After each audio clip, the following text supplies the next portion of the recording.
Éruption volcanique, séisme, tsunami. Par son contexte géophysique, la Martinique est exposée à ces trois risques majeurs au quotidien.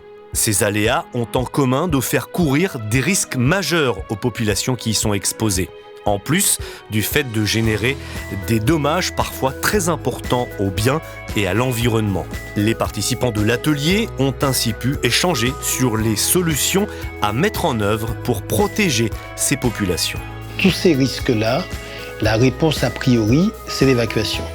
Que ça soit pour un séisme, dans l'après-secousse, il faut évacuer les bâtiments.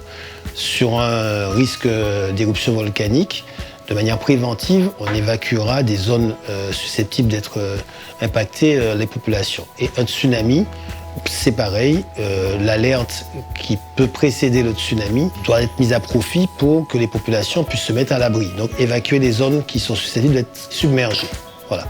La problématique qu'on se posait, c'est OK, c'est a priori la réponse, mais est-ce que pour chacun de ces aléas et des scénarios qu'ils peuvent entraîner en termes de risque, est-ce que c'est la réponse et la seule réponse ?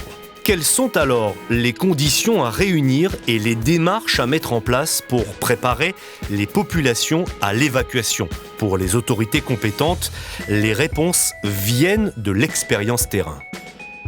Tous les retours d'expérience des crises ont montré que lorsque les populations, que les autorités, que les services intervenants étaient préparés, que ça se passe bien mieux. On a toujours un phénomène de crise qui va durer plus ou moins d'une période quand l'événement se produit qui est plus ou moins long, mais il sera d'autant plus court, cette période-là sera d'autant plus courte, que les uns et les autres seront préparés.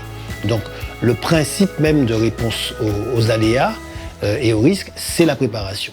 Alors comment adopter les bons réflexes lors d'un événement de type tsunami engendré par un séisme local d'origine tectonique ?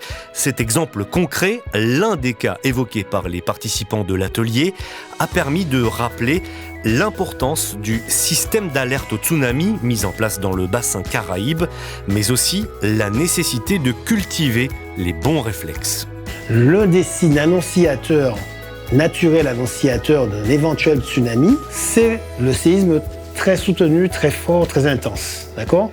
Il peut avoir généré un tsunami. Si c'est le cas, ce tsunami pour nous, là je ne parle pas du cas de l'éruption volcanique, je parle d'un séisme lié à la subduction, il est là dans les 15 minutes, 20 minutes, ça dépend de sa position, de la position de l'épicentre maximum.